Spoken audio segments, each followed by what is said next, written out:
Just give me a couple of seconds just to get organized. Because I'm streaming to a few different platforms, they don't all come online at the same time, so I have to just sort of check what's happening, who's there, who's not there. So looking good, nearly there. One sec.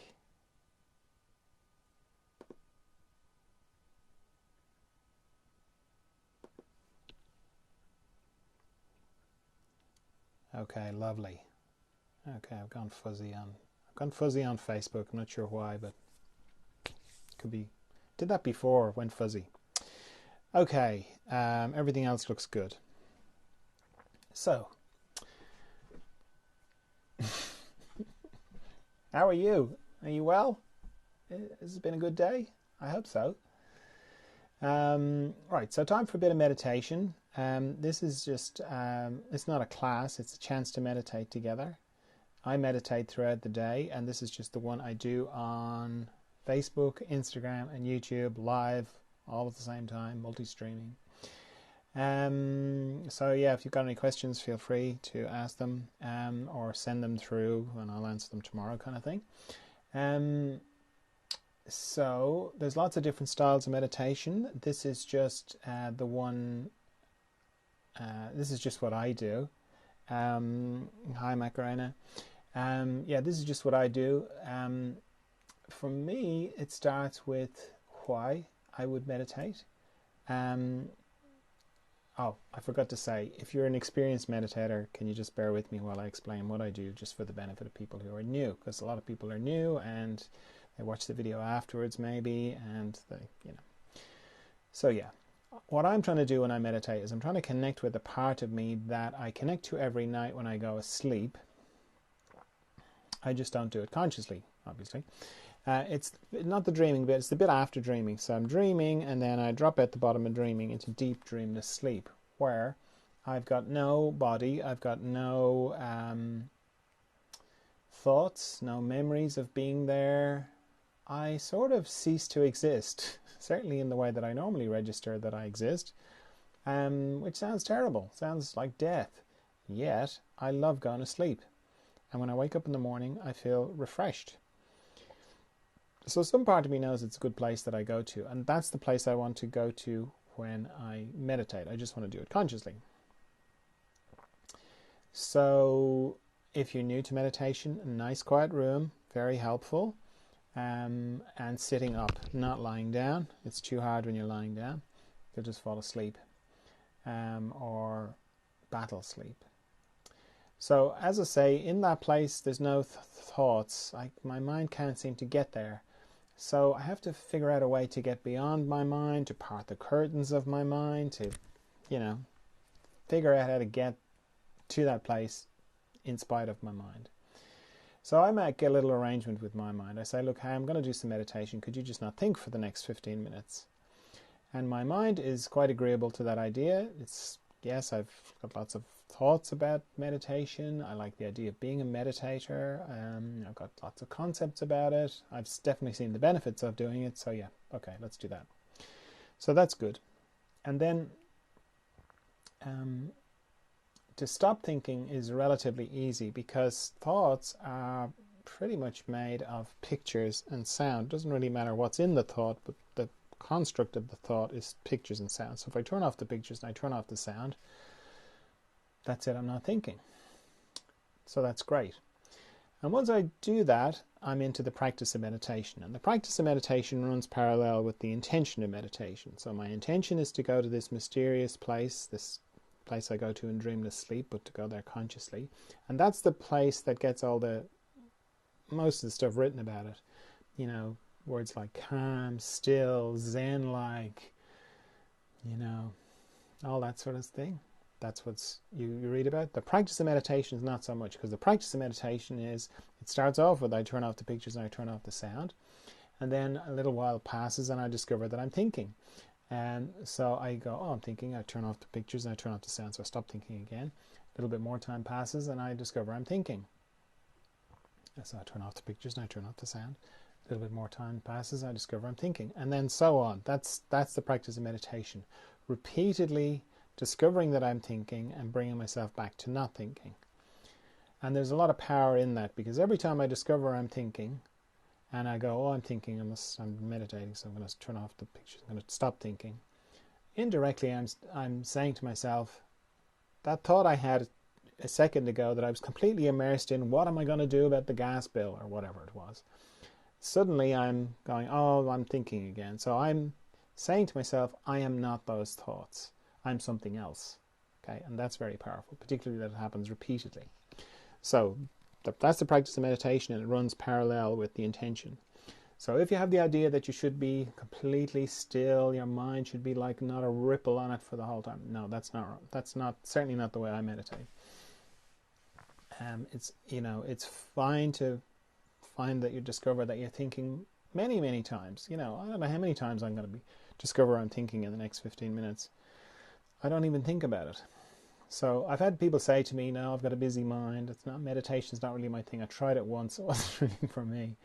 So I'm just saying that to you. If you discover that you're thinking a lot, that's fine. You're doing great. Now, while all that not thinking business is going on, I'm also letting go of tension in my body. So I have a system for that, because it's too vague and sort of soupy in there without a system. So I scan my body from my head down to my feet, back up again, very slowly, very gently. Anywhere I find tension, I let it go. And I use my out breath to let the tension go, because it's natural, to just let it go. But also, it's a good way of remembering to breathe, or to remind myself to breathe, or to become more conscious of breathing. Because regardless of it's quite easy to hold your breath. Going into automatic here. It's quite easy to hold your breath when you meditate. I know that sounds weird, but it is. Or to stop breathing. So the out breath is very, very good to sort of remind you to breathe, or to keep me remembering to breathe. While I'm scanning my body, I'm also taking note of any structures in my body that go across or transverse in my body, because they have a tendency to accumulate tension more than the longitudinal structures. So I'm checking my eyes, I'm checking my mouth, my jaw, my tongue, base of my neck, my shoulder girdle, all my joints on my shoulder, elbow, wrist, fingers, on my heart area, my respiratory diaphragm, my intestines, my pelvic floor, my hips, my knees, my ankles, and my toes. And anywhere I find tension, as I say, I'm just letting it go. So I said the thing about a nice quiet room, that's important. The quiet is for, you can hear my dogs barking, my wife's coming home.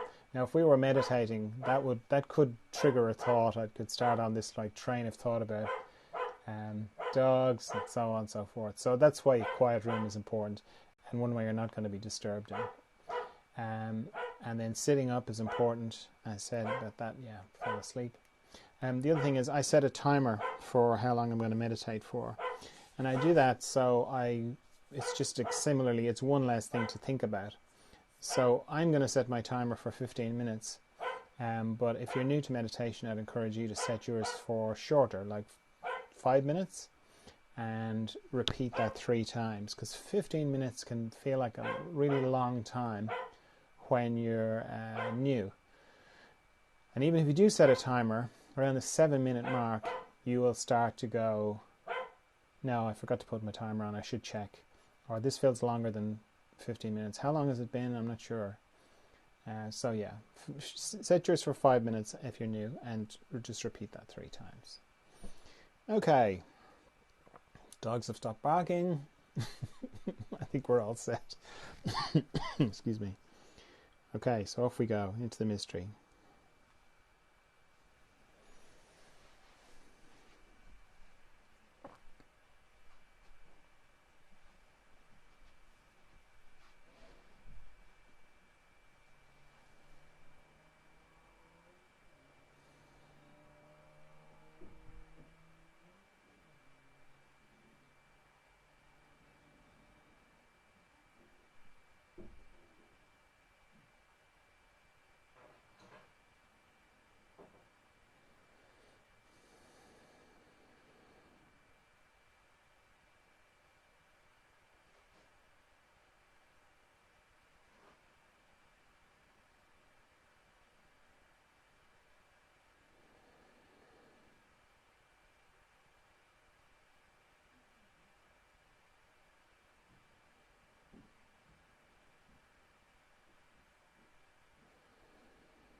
Okay, if you feel like you've gone very deeply inside, then take a minute to come back from that place before you open your eyes. Or if you feel like you can hold the inner space and the outer space at the same time, great, just open your eyes.